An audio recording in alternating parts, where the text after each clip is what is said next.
амансың ба балам? Оқуың қалай?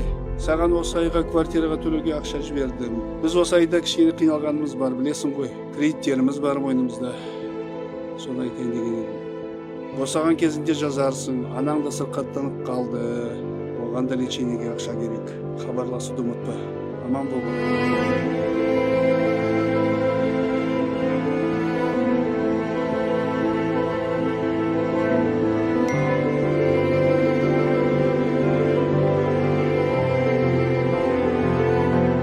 Балам, жаным, қалың қалай? Хабарласпай кеттің ғой. Әкең де сені ойлап, уайымдап жүр ғой.